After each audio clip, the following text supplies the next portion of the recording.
Ne présentez pas votre fiac à Daniil Medvedev, il risquerait de le briser. Medvedev, prochain numéro mondial, c'est une certitude, on en parle dans cette vidéo. Boris Becker de son côté qui pense que Zverev est meilleur que Tsitsipas, sacrilège, c'est le programme exceptionnel de votre nouveau digest d'Indian Wells et on attaque juste après ça.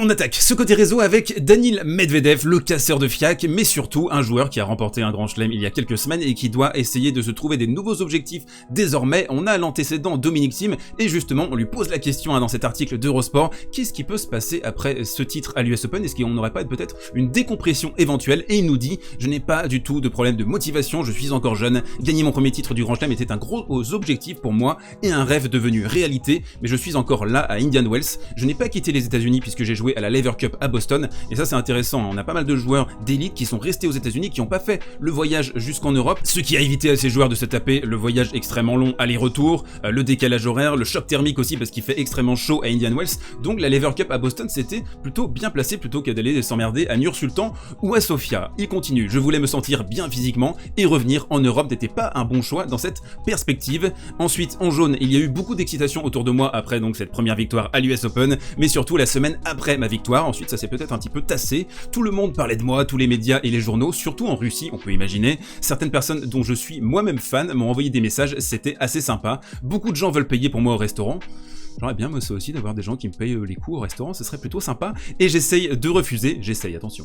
Parfois le serveur vient et me dit que je ne peux plus payer parce que ça a déjà été réglé, quelle vie difficile pour notre cher Daniil. Alors la question que j'ai envie de vous poser par rapport à cet article, c'est est-ce que vous pensez vraiment, vous me le dites dans les commentaires, que Daniil Medvedev peut subir la même forme de décompression qu'a connu Dominic Thiem en 2021, avec cette dépression qu'on a largement documentée au début de la saison, il y a eu cette blessure au poignet également à l'été sur le tournoi de Majorque qui a été mal résorbé à cause de mauvais conseils manifestement d'un préparateur physique du côté de Dominic Thiem, ou est-ce que vous pensez que Daniil Medvedev est dans un autre stade dans sa carrière, qu'il est prêt manifestement à être numéro mondial? Perso, je me range plutôt de ce côté-là, je pense qu'il est extrêmement bien outillé, Daniil Medvedev, il a construit sa carrière d'une manière extrêmement propre, extrêmement cadrée, avec un metteur en scène en la personne de Gilles Servara, il y a vraiment un super match entre les deux, donc je pense personnellement que Daniil va pouvoir continuer sa progression, aller récupérer la place de numéro mondial, peut-être en début de saison 2022. On se retrouve dans le coin tactique d'ici quelques minutes pour développer tout ça. Avant de revenir sur Daniil Medvedev, petit détour du côté d'Alexander Zverev, qui est aussi un des favoris de cette Indian Wells, et les propos saisissants, intéressants de la part de Boris Becker qui nous sort des dingueries. Attention, de temps en temps, c'est pas le mec qui non plus a la science infuse, un peu à l'image de Mats Wilander, il nous dit par rapport à Alexander Zverev et son tournoi à l'US Open, pendant le tournoi il a été très offensif, ça je confirme, que ce soit au service qui est un pilier fondamental de son jeu, ou à la relance, ça c'est très sous-côté, sa relance, il est capable d'être assez solide en retour de service, alors après c'est pas un retourneur d'élite comme peut l'être Novak Djokovic ou Daniil Medvedev ou même Rafael Nadal, mais il est quand même très performant, très compact dans ce secteur. Il est venu souvent au filet, nous dit Becker, et a été capable de jouer en variation. Ça aussi, c'est un point fondamental dans l'évolution d'Alexander Zverev, c'est plus coller à la ligne, aller terminer les points au filet et mettre à plein toute son envergure. C'est un joueur qui fait 1m98 et qui a des bras tentaculaires, des jambes aussi tentaculaires. C'est tout simplement le meilleur Zverev, nous dit-il en violet, que j'ai vu sur les cours jusqu'ici. Et en vert, alors là ça va faire jaser dans les commentaires, il doit juste continuer comme ça, s'il y parvient, je pense qu'il sera le prochain de cette génération à gagner un grand chelem, je pense qu'il est même plus fort que Tsitsipas, le dinguerie. Du coup, pour contredire un petit peu quand même Boris Becker, on regarde le head-to-head, on est à 6-3 pour Stefanos Tsitsipas, alors attention, en 2021, on a eu une légère rééquilibration, c'est un mot qui n'existe pas mais c'est pas grave, avec un 2-1 pour Alexander Zverev, victoire de Steph en demi-finale à Roland Garros, vous vous en souvenez, avec ce 0-40 dans le 5ème set, le premier jeu, Stefanos qui s'en sort et qui réussit à remporter le match en 5-7, mais sinon dans l'ensemble on est à 6-3. Objectivement, Steph c'est un meilleur joueur sur terre battue qu'Alexander Zverev, c'est un top 3 actuel sur cette surface, Steph, avec Rafael Nadal et Novak Djokovic. Sur dur, la marge elle est pas non plus si énorme entre les deux, je trouve qu'ils sont assez similaires, et sur gazon c'est difficile de déterminer exactement parce qu'on n'a pas assez de matchs en référence, mais dans l'ensemble, dire clairement, nettement que Steph est un moins bon joueur qu'Alexander Zverev, je suis un petit peu sceptique. Est-ce que c'est pas le côté germano-sanguinophile qui s'exprime à plein? Je vous laisse me répondre dans les commentaires, Est-ce que vous pensez que c'est vraiment aussi net que ça? Dernière info, dans ce côté réseau, on va aller très vite sur cette déclaration d'Andrei Rublev qui nous explique à quel point les conditions sont extrêmement lentes de nuit à Indian Wells. Il fait très chaud, très sec, donc il nous dit, ces conditions la nuit à Indian Wells sont super extrêmement lentes et c'est difficile de faire un coup gagnant. Il a tapé 32 coups gagnants lors de son match, mais ça nous explique aussi à quel point c'est un peu difficile de faire la décision dans ces conditions. C'est un dur lent cette année. Est-ce que ça va être à l'avantage d'un Daniil Medvedev qui n'aime pas trop a priori ces conditions? On va le détailler dans le coin tactique juste maintenant. Oh Daniil, mon beau Daniil, le coin tactique, Daniil Medvedev face à Mackenzie McDonald et une analyse complète, détaillée du jeu de Daniil Medvedev et aussi pourquoi, selon moi, c'est le prochain numéro 1 mondial. Il est tellement fort sur cette surface, sur dur. Le premier élément, c'est l'asphyxie. C'est un joueur qui prend entre 10 et 12 secondes pour servir, donc entre les points, c'est extrêmement rapide. La moyenne, je pense, sur le circuit, elle est bien plus élevée que ça. Vous avez jusqu'à 25 secondes pour servir entre les points, c'est ce qui est toléré. Certains joueurs vont jusqu'à la limite pour récupérer le plus possible. Pour Daniil, la solution, c'est l'inverse. Aller le plus rapidement possible. Et surtout, ce qui est très fort avec lui, ce qui est efficace dans cette stratégie de l'asphyxie, c'est après de longs rallyes. On a eu un rallye jusqu'à 44 frappes dans ce match, avec Mackenzie McDonald qui a été complètement lessivé. Medvedev aussi, il était en pleine asphyxie, mais il a continué à servir, il a continué à utiliser ce tempo. En plus, alors c'est un joueur qui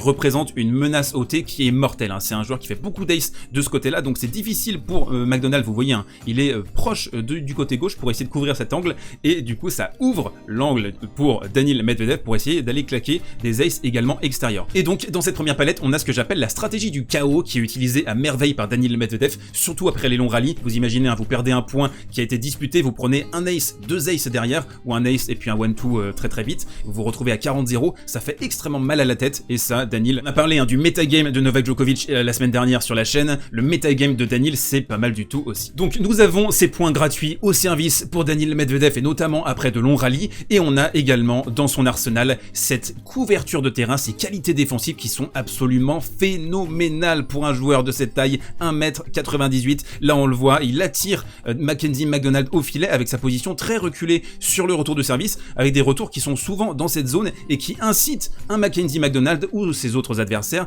à se précipiter au filet. Le problème, c'est qu'on le sait, dans le tennis moderne, les joueurs sont nuls à chier à la volée. Il n'y a pas de qualité de volée, il n'y a pas de qualité de couverture de terrain. C'est pas des joueurs qui pratiquent assez le double d'une manière générale. Alors il y a quelques exceptions bien sûr dans le très haut niveau, mais la qualité de la volée s'est complètement affaissée ces dernières années, et ça, Daniil, il le sait. Il va pousser son adversaire à des zones qui sont inconfortables pour lui. En plus, on a un joueur qui est capable de frapper des coups gagnants dans des positions extrêmement difficiles. Là, on le voit, Daniil qui va envoyer une soucoupe volante longue ligne qui va complètement clouer Mackenzie McDonald, qui va le breaker d'entrée. Dernier point sur cette palette, et ce qui est notable aussi quand vous regardez des matchs de Daniil, c'est à quel point il aime courir, il aime défendre, ça le fait kiffer, il aime faire des couvertures de terrain absolument énormes, frustrer son adversaire, on le voit, il serre le poing, il regarde Gilles Servara, c'est un axe dans son jeu qui est pour lui extrêmement satisfaisant, ça se sent, ça se voit, et quand vous aimez courir, quand vous aimez défendre, que vous avez cette brique dans votre jeu, et qu'en plus vous êtes capable de taper des aces, de faire des coups gagnants, vous avez le full paquet. Troisième palette, et là ça fait penser à Novak Djokovic à fond.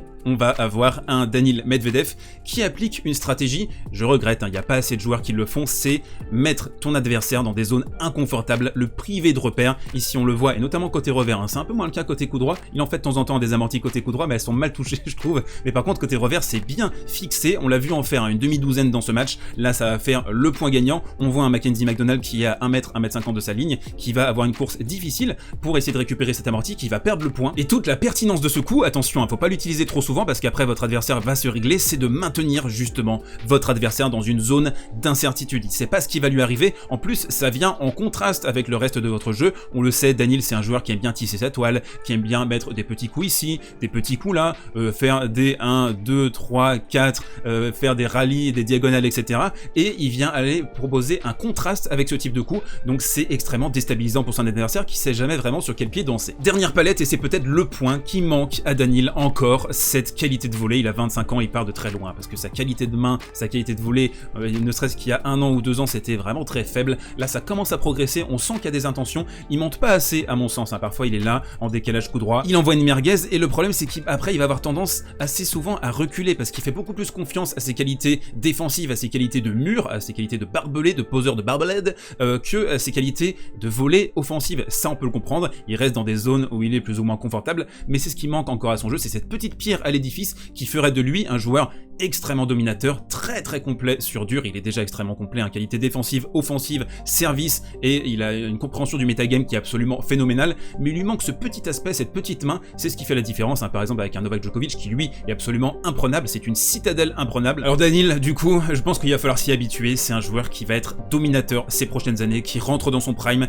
alors il faudra faire attention pour lui, il va falloir faire des points aussi sur terre battue, bien sûr, pour viser la place de numéro 1 mondial, il n'y a pas que sur dur que ça se passe, sur gazon je pense qu'il a une marge de progression, il a fait un 8ème de finale cette année à Wimbledon, très décevant contre 4, je pense qu'il avait moyen d'aller plus loin, et puis on a pour terminer ce sentiment de facilité, cette tranquillité, cette assurance, on a quelque chose qui fait penser au Big Three, dans ses meilleures années, le prime de Federer, le prime de Nadal, le prime de Novak Djokovic, c'est que c'est un joueur qui est extrêmement tranquille sur un court, qui sait ce qu'il a à faire. Gilles Servat m'avait expliqué d'ailleurs dans une interview exclusive donnée à Service Volley que Daniil, il avait des blocs de jeu, qu'il était capable de les convoquer selon les moments du match, etc. Et on sent que c'est un joueur qui est extrêmement intelligent, qui a la parade quasiment à tout, et voilà, je pense que ça va être un très très beau numéro 1 mondial dans les mois qui arrivent, en tout cas on l'espère pour le renouvellement du circuit. Et on enchaîne avec la reco du jour, le match à ne manquer sous aucun prétexte ce soir, et je vous donne un rendez-vous sur Twitch à partir de 21h20, nous allons commenter ensemble le match absolument gargantuesque entre Carlos Alcaraz et Andy Murray, deuxième tour à Indian Wells, c'est un rendez-vous à ne manquer sous aucun prétexte, donc ça se passe ici sur ma chaîne Twitch, n'hésitez pas à vous abonner et à activer la petite cloche également pour avoir les notifications quand je pars en live. Pour les autres, on se retrouve demain pour un nouveau digest avec grand plaisir, d'ici là portez-vous bien, prenez soin de vous et mangez du sable.